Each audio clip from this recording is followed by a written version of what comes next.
دودھ حصی ہوتی ہے، یعنی کہ کھٹاس سے الرجی ہوتی ہے۔ الرجی کا یہ مطلب نہیں ہے کہ اس کے جسم پہ کوئی ریشز ہوتے ہیں، اصل بات یہ ہے کہ اس کی تلی کمزور ہوتی ہے۔ تلی جو تمام جو ہیموگلوبنس کو ہے وہ سٹور کرتی ہے، اور جب بھی بخار ہوتا ہے یا تو لیور کو چڑھ جاتا ہے یا تلی کو چڑھ جاتا ہے۔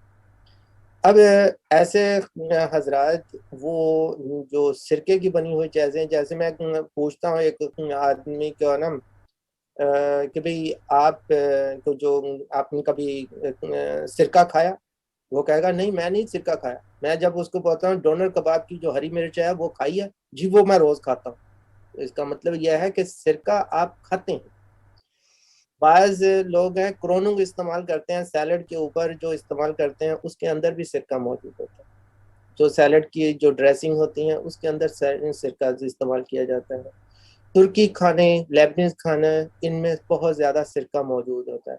جو ایسے لوگ جو ہیں جو ترکی کھانے پسند کرتے ہیں یا ان کو یہ ضرور ہوتا ہے۔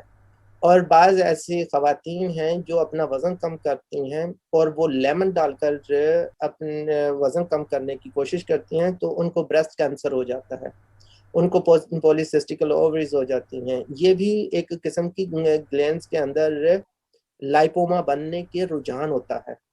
تو یہ گلٹیاں بعض دفعہ بڑھ جائیں تو ایک میٹاٹاسٹس کینسر کا رخ اختیار کر لیتی ہیں۔ تو یہ صرف یہ بیرون پہ ہی نکلتی نہیں ہے، یہ اندر بھی نکلتی ہیں۔ اگر یہ ان میں پس پڑ جائے تو یہ ہیپاسوسٹر ایک بیماری ہے جس کو پائنونیڈل سائنس کہتے ہیں، یا کسی اس کے اندر پھر یہ پس بناتا رہتا ہے، یہ لوور بیک میں یا سینے کے درمیانی حصے میں نکل آتا ہے۔ تو اس کے لیے ڈاکٹر صاحب نے پہلے بتایا تھا کہ مائرسٹیکا لیں۔